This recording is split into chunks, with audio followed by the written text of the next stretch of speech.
you are more than welcome. And today I'm going to be chatting with you about stress. And I also want to put like two little practices in it. And the first practice I want to do now before we start it, it's going to be a pranayama practice, just so you get a little bit more grounded, focus, and relax. And what we're going to do, we call yogic breath. And the yogic breath, or three parts breathing, consisting of deep inhaling, and we inhale through our belly, feel our chest, our collarbones, and then we're gonna exhale from our collarbones, our chest, and our belly. Okay?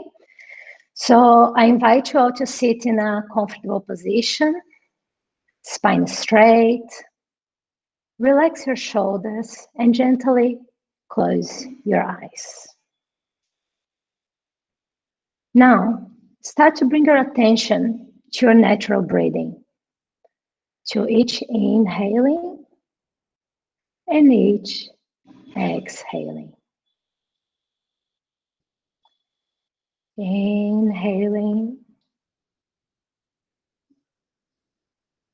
and exhaling. Inhaling and exhaling. Now, let's deepen this breath. So we're gonna inhale, feel our belly, feel our chest and our collarbone. And we're gonna exhale from our collarbone, our chest, and our belly. Inhaling, belly, chest, collarbone. Exhaling, collarbone, chest, and belly. Inhaling, belly, chest, collarbone. Exhaling, collarbone, chest, and belly. Do it a few more times on your own rhythm.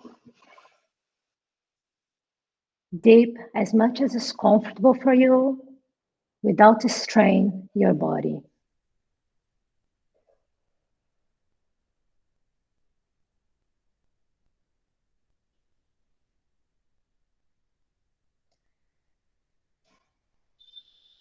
Inhaling, belly, chest, collarbone.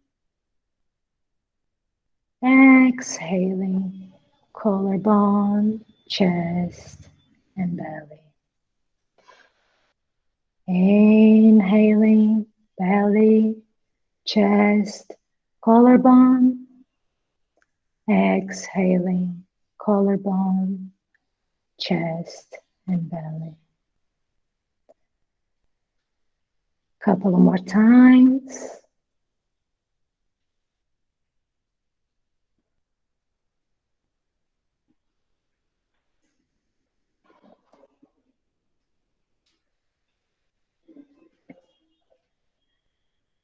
Now, relax your breathing. Come back to your natural breath.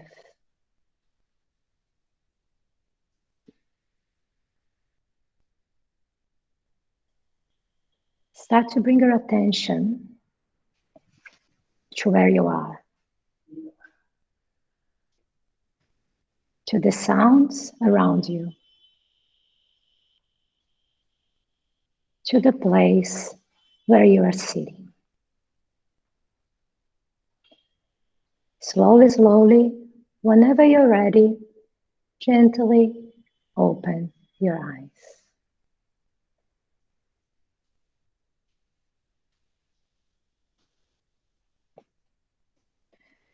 Okay, I hope everyone's feeling a little bit more relaxed and grounded, so we can start exploring stress. I'm gonna put up a PowerPoint presentation. Excuse me.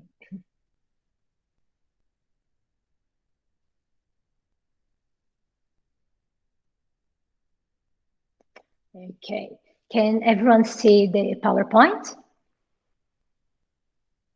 No?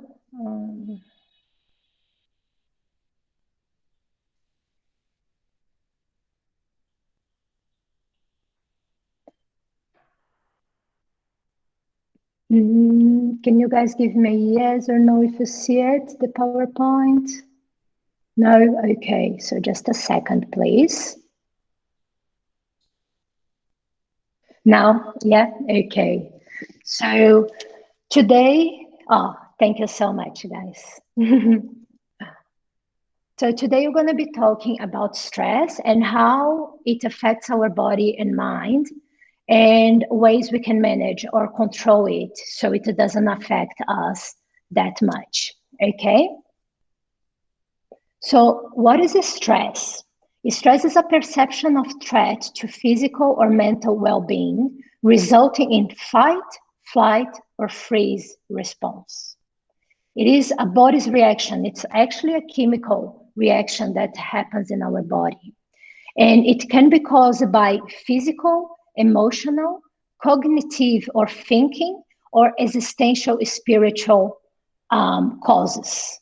So those are all the causes. So in the case of a physical, would be strain exercises. If you exercise too much, go to the gym too much, and then like your whole body tenses up, that's a type of stress. The emotional one, it's, for example, the loss of a loved one. When we lose someone that we love, and that can cause a deep stress and trauma. Cognitive thinking, and this, I believe it's a big one, at least for me or for everyone, when we start overthinking situations and going over and over and over anything, and I think the majority of us nowadays, we do suffer a little bit of that. And mainly with social media and things like this. This is another cause of stress. And existential or spiritual one, that's when we start to question why we're here. What's our purpose in life? This also can cause stress. In the other hand, it's not always stress that's negative. We also have positive stress. And what is the positive stress? So I like to quote like one of my teachers, Givaso. He always says that everything in small doses, it's medicine. Everything in big doses becomes poison. And why do we need a little bit of stress? First, to balance our nervous system, and we're going to get into this very soon. And second, to improve our performance in many things. So, for example, me here, I'm doing this presentation, and I can have a little bit of stress, and this is going to help me to study, and it's going to help me to improve and give me a guess to do it right. Or I can have a lot of stress and simply freeze and forget everything that I have to tell you. So that's the difference between positive stress and negative stress. But today we're going to focus more on the negative and how we can transform this negative stress into positive, how we can manage that. Is everything clear until the moment? You guys understand? So as you said before, it's fight, flight, or freeze response. Normally, the stress response, we say fight or flight. That's the most common name for it.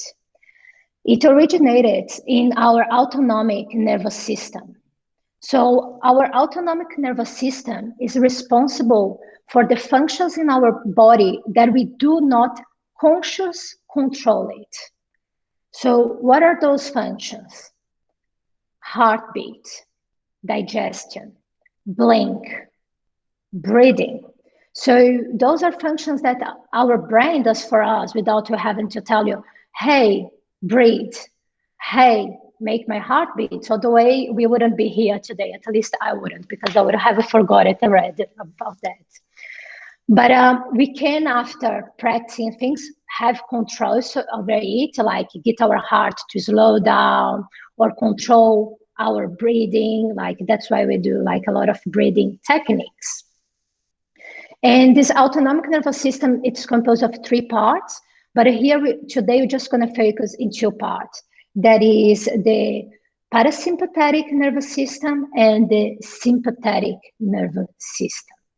So the fight or flight response happens when our sympathetic nervous system is activated. Our parasympathetic nervous system is the opposite of it. So if we call our sympathetic nervous system out fight or flight response, our parasympathetic is the rest and digest system, or the relaxation response. Okay, and the sympathetic nervous system it's very useful for survival, and mainly on the Neanderthals era, when like we're cavemen and women, that we had to chase our food or run away from a threat, was very useful, because we basically gives us like the superpower, like the super physical power, and we get a super strong. The thing is, our sympathetic nervous system nowadays, it's mainly activated by thoughts and emotions. And what does that mean? It's being activated by traffic jams. It's being activated by work meetings, deadlines. And we are ended up living in chronic stress. And one thing is like, we all living in a chronic stress, and what do we perceive by stress is stress on top of the stress. Does it make sense? So we adding more stress to what you think it's a normal state. That's not. That's chronic stress. And the normal would be the opposite, being the relaxation response, and only when we need to activate that.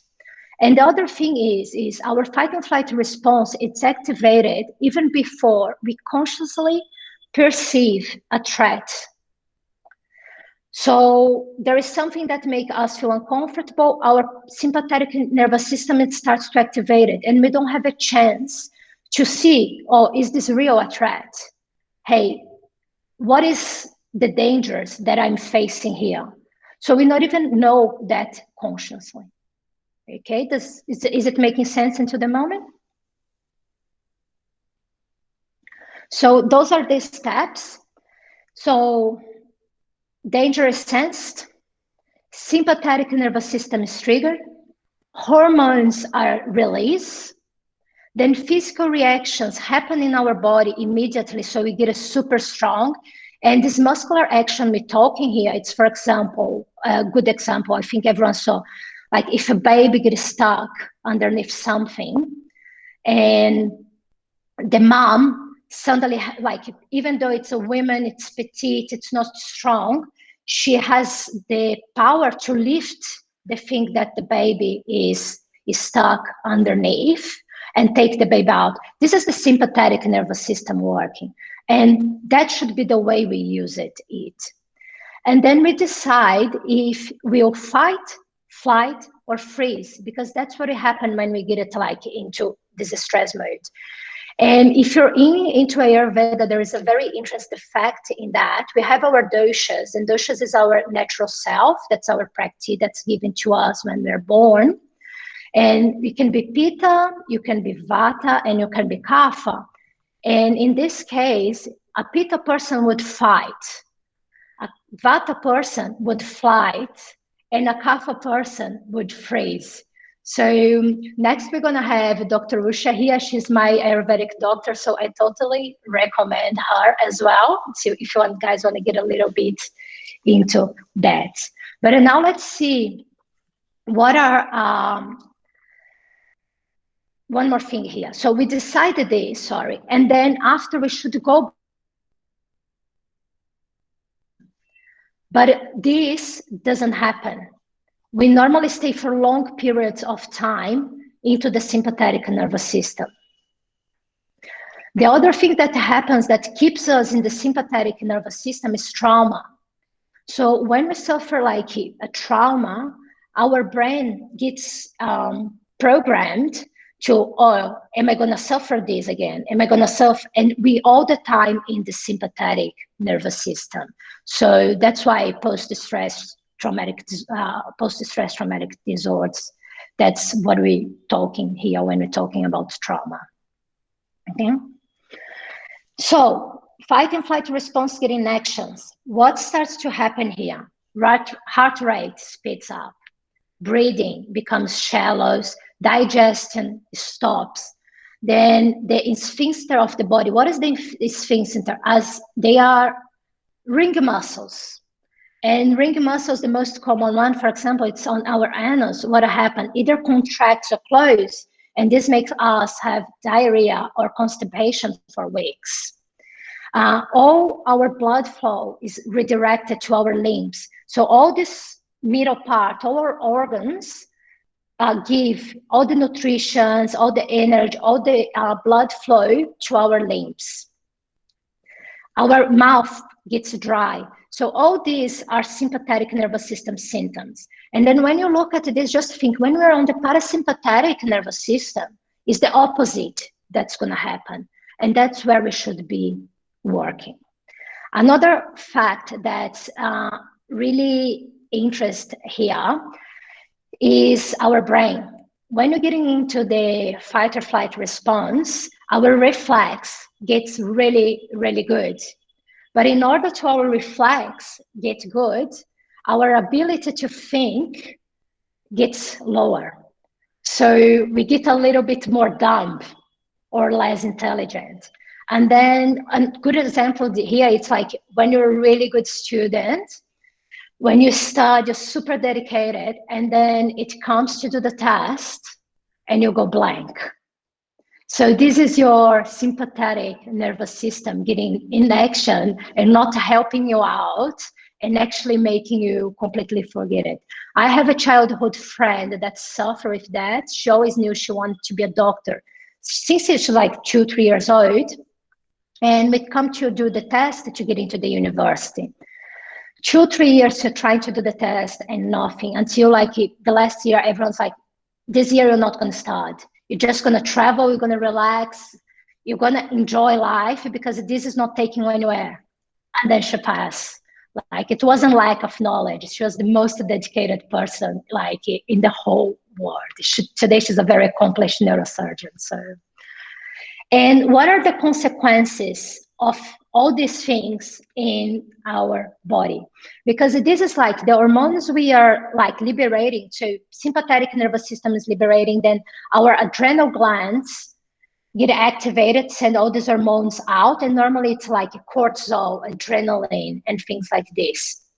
And then again, remember, like if you're an athlete, for example, having a little bit of adrenaline before a competition, it's great, right? But having this all the time, we come down to mental health problems, cardiovascular diseases, diabetes, obesity, menstrual problems, sexual dysfunctions, skin and hair problems, gastrointestinal problems. And the other things that happen here, remember that I said that everything that's supposed to be in our organs go to our limbs, to our muscles, so we can get a super strong. Our immune system gets, gets weak. Think like this. There is a tiger to run from, or there is a little bacteria that your body needs to, which one's going to be the priority? It's the tiger. So your muscle's going to get it very strong and you're going to run. Like your body says, I deal with the bacteria later. And now I think it's a good example with this whole COVID thing, that the stress can be much more harmful for us than the actual virus, because we are stressing out so much about that and the lack of connections, being like locked down into the houses and things like this. Our immune system is not working. So that's much more chance to get sick, to get weak, to get infections. Is everything clear until the moment? So now we're going to get in the bit where we talk how we can manage that, okay? So 5 steps to manage stress. The first thing we have to do is have an understand how stress affects us physically and psychological. And that's what I'm trying to do here with you guys today. It's give you a big picture of like internally in our organs, what are the chemical reactions and what being stressed out is doing to us. The other thing is learn to recognize the symptoms of stress on the body. Remember I said at the beginning, we're getting stressed and we not even notice why. But there are techniques, and we're going to talk it on the next slide about that, to learn how to recognize and train the brain to do that. Then, the most important, what triggers our stress response? What is causing us to get stressed? Identify this, because it's not for survival anymore. It's emotions and thoughts. It's our reactions to day-to-day things that are happening to us daily. Then practicing techniques to release stress.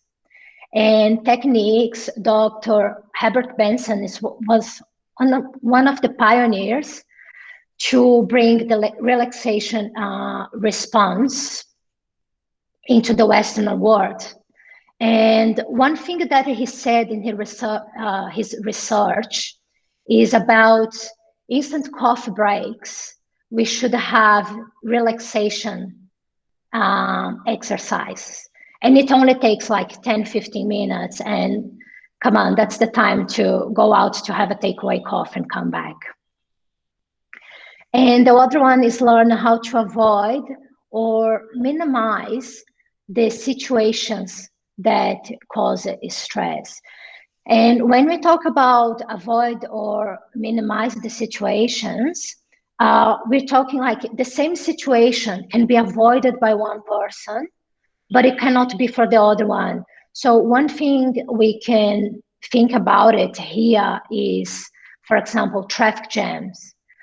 Oh, I always get super stressed. I'm stuck in the traffic. I get late to work. My boss tells me off. Can you leave your home 15 minutes earlier to avoid this? Some people will say yes. Some people, they will say no, because they first need to leave the kids at a certain time at school and then go to work. So we also needed to look into that with compassion. Remember that those situations will be different for each person. And now we're going to get into our final step. That's techniques we can use to complete the previous 5 steps. So the first one I want to talk about it is the stress management diary. That what is this? It's basically like have a notebook, have a piece of paper, have something with you throughout your day, and notice when you get stressed out. What got you to that stress point? That's the first thing. The second thing you need to do is, what happened to my body when I got stressed? One thing that's very common, it's like tension in the muscles. Yeah, we all go like this. I know some of you here are chefs, and then it's like the first thing we feel, it's like the apron, or people that works with you go tension and you go like that, you know, and then it's like the other very common one, it's like here, between the eyebrows, you go like this. And for me, clench the teeth. So take a note of that throughout of your day, so you learn what's triggering your stress. And then we go to that bit that I said, can I eliminate that? Yes. Can I not eliminate that? No. So how can I cope with that? Is it clear until the moment, all that I'm saying? And so the second one, and this is like, I think it's really brilliant. It's having a worrying time on your day. What is a worry time? Worry time is 15 minutes of your day to worry, to completely worry and brainstorm solutions to how you can eliminate it or cope better with the situations that are causing you stress. So take a 15 minutes of your day and do this. If you have, like, in the middle of the day, something new, oh, this is something new, the situation's, write in a piece of paper and just remember again on a worrying time. You know why? Remember when I said about the reflexes, that our ability to think gets reduced? So if you're overstressing something, you're not using 100% of your intelligence. You're not thinking on the maximum point. So if you just worry on this 15 minutes, you're going to be using your 100% capacity of thinking. Your chances of finding a solution are much bigger in this 15 minutes than overthinking during the whole day. Does it make sense? So 15 minutes, maybe if you need a 20, you know, like, no, I'm a really warrior, like, just like give it 20 minutes, but don't do like the whole day, but like 15 minutes, I really do. Then the next one I wanna get in is self-care. And what is self-care? First, and this is like, I'm a big fan of it, is sleep. Sleep is very important in every sense to recover. Have a good sleep routine. Go to bed on the same time. Wake up on the same time. Don't go to bed too late. Avoid screens before going to bed, because all that interferes with your sleep. And it's during the sleep that we recover. It's during sleep that our body heals. Like, we sleep for a reason. So 7 to 8 hours sleep you guys can have, and that's going to be like, I don't know, it's very important. Just like, look after your sleep as a self-care. Second one, food. Okay, food. Think like this. Whatever you eat, it becomes you. Whatever you put into your mouth, it's going to go into your digestive tract, and it's going to become a nutrient. It's going to become your skin. It's going to become your hair. It's going to become your teeth. So I'm not saying, hi, cut off all the chocolate, like you guys talking about like a strong chocoholic here, but manage, balance what you're eating. Look after what you're putting in your body, and thinking like, and be aware that like, that's going to become you. That's going to become your body, your mind, your tissues. Exercise. We need movement in the body. And we're not talking about strain or exercise. It's a walk. It's a gentle yoga. We're going to talk more about that a little bit soon. Work. First of all, don't be a workaholic. It never pays off being a workaholic. I know I am. I know I have a tendency to work more than I should. But we need to have a balance, and we need to enjoy what we are doing mainly.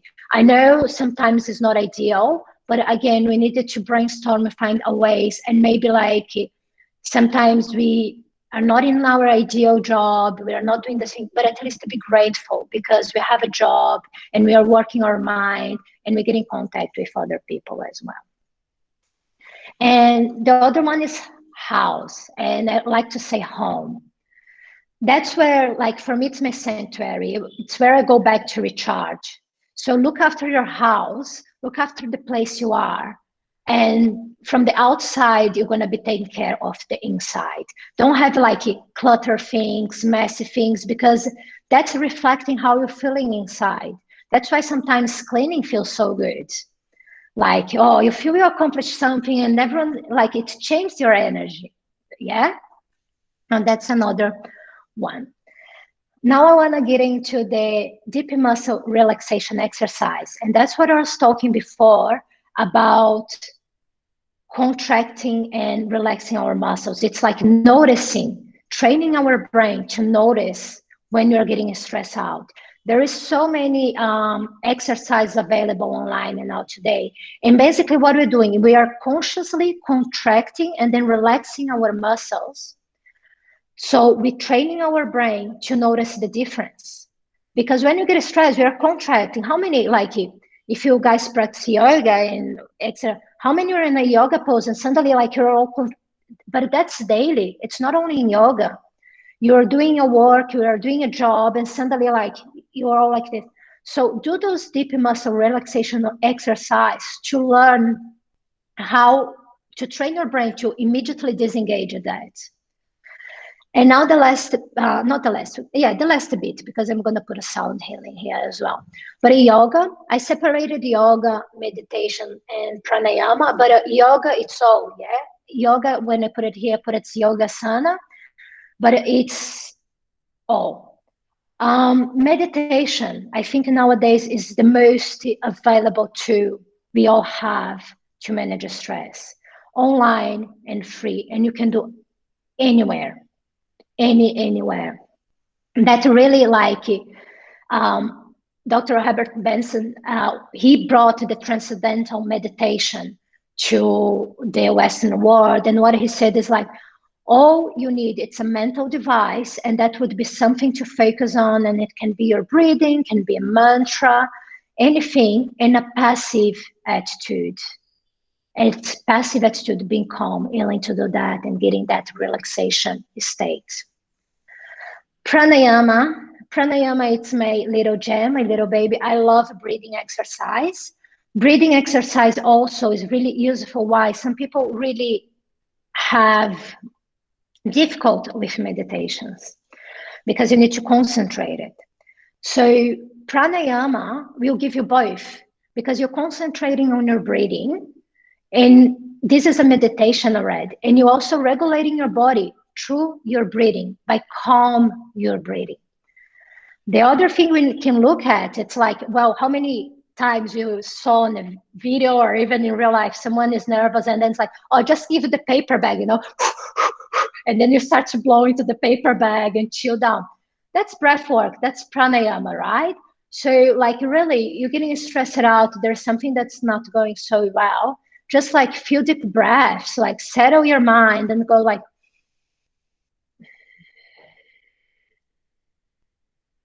and shift your nervous system from the sympathetic to the parasympathetic nervous system. And then Yogasana.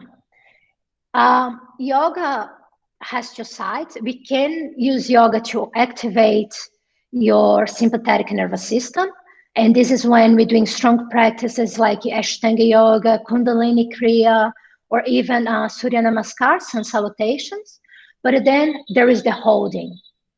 So we can use in those. And as I said in the beginning, we need a little bit of stress.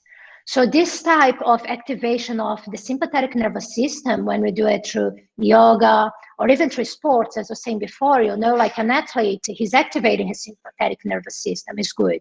But then we need to go back. And yoga, Yogasana is a great practice.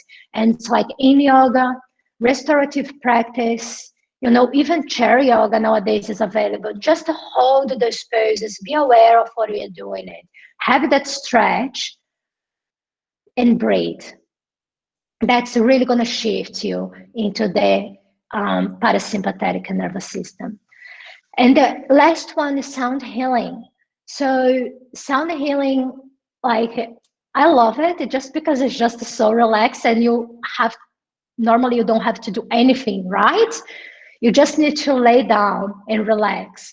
And what happens when the sound healing is, there's frequencies. And then those frequencies, depends on the frequencies you're working, that are gonna help you to shift from sympathetic to parasympathetic nervous system. And this is all science. There is no magic. It's our body working with vibrations, with sounds, with breathing.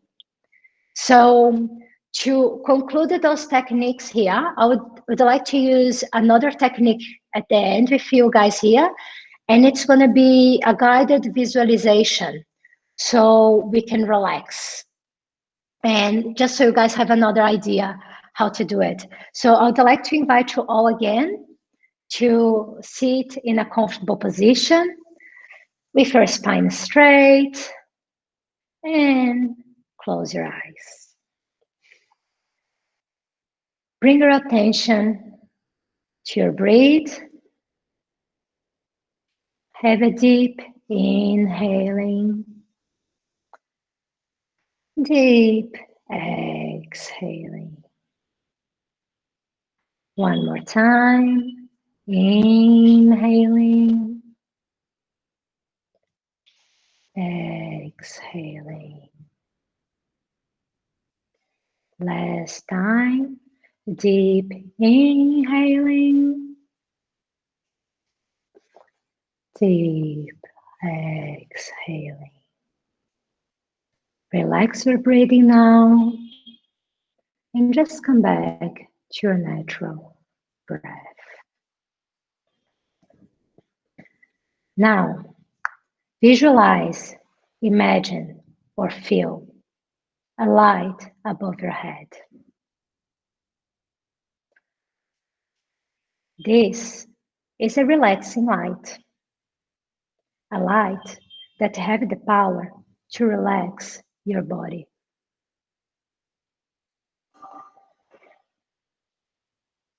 Now, visualize, imagine, or feel this light going down your head and covering all your head.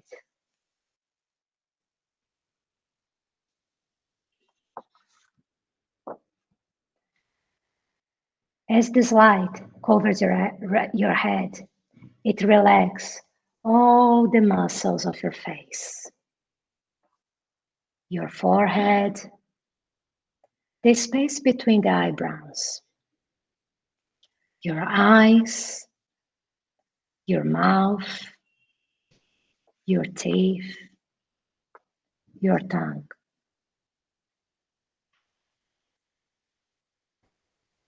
Visualize, imagine, or feel this light going down your neck and your shoulders.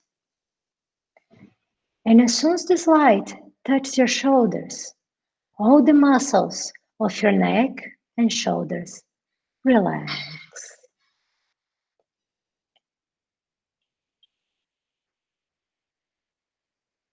This light spreads to all your body, and each part of your body that the light touches, it removes the tensions you are carrying.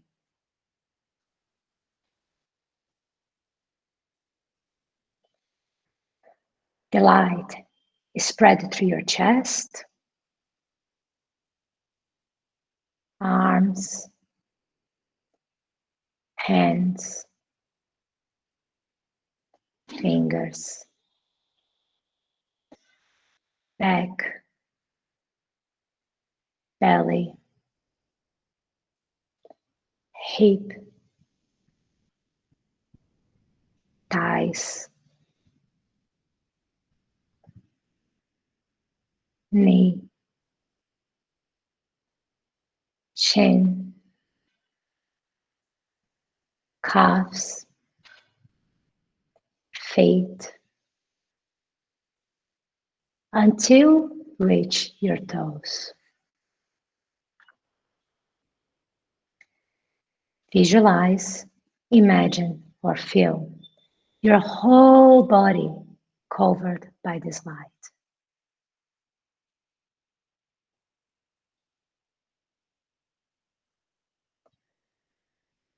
Visualize, imagine, or feel all your muscles completely relaxing.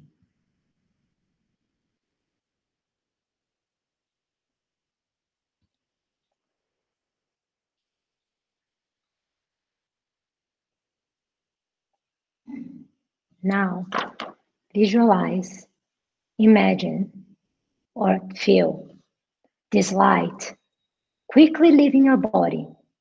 And as it leaves your body, takes all the tension away.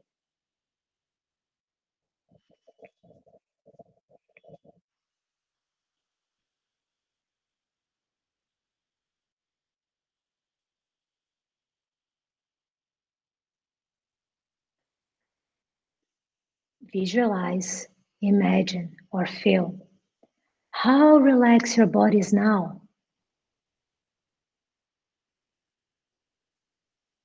How soft your muscles are now.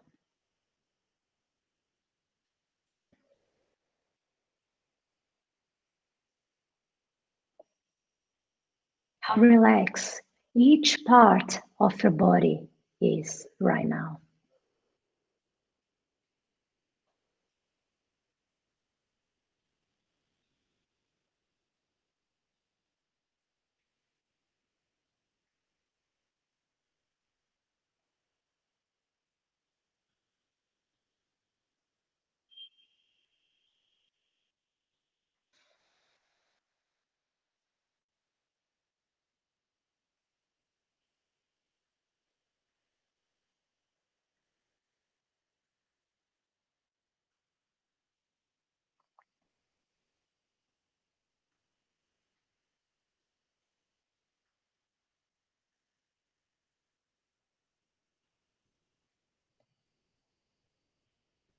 Start to bring your attention back to your breathing.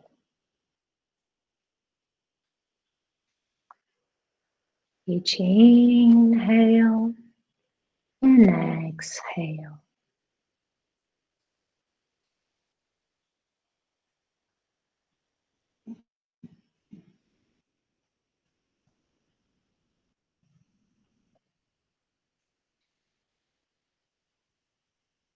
Start to bring your attention to where you are right now, to your surrounds.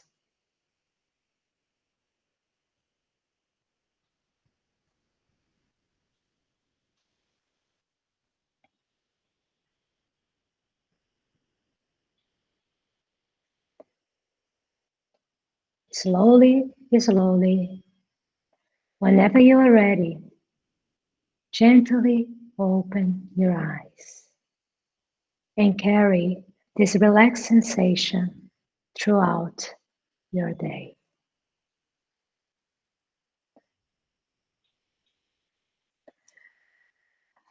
How is everyone? Good? Does anyone have any questions? Is there anything you guys would like to ask?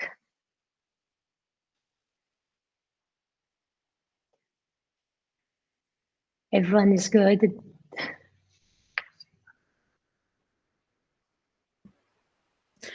No questions, Denise, but that was amazing. Thank you. Thank you. No questions, everyone is good. No one wants to.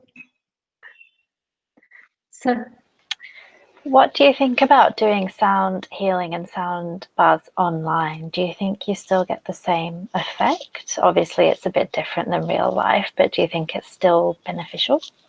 yes, I do. It's like if you would listen through meditation. Like it's not, obviously it's not the same, but it's the vibration of the sound that you're going to put it in.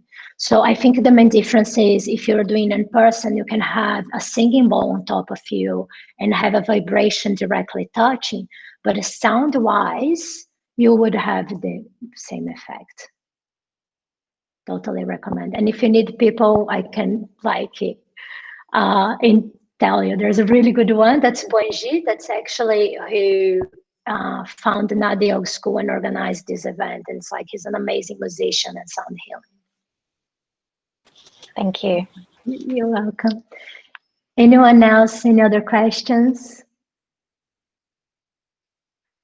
So I think that's it, guys. Thank you so much for spending this time with me, to sharing your time with me. I'm so happy to see some of the faces that I know, and really happy for the people that I don't know. In half an hour time, we're gonna have Dr. Usha. Dr. Usha is an Ayurvedic doctor. She's my doctor. I totally recommend it. She's great in Ayurveda. So you guys wanna log on and see her lecture, I totally recommend it. And again, just extremely gratitude for sharing this space with you guys. Thank you so much for your time. Namaste.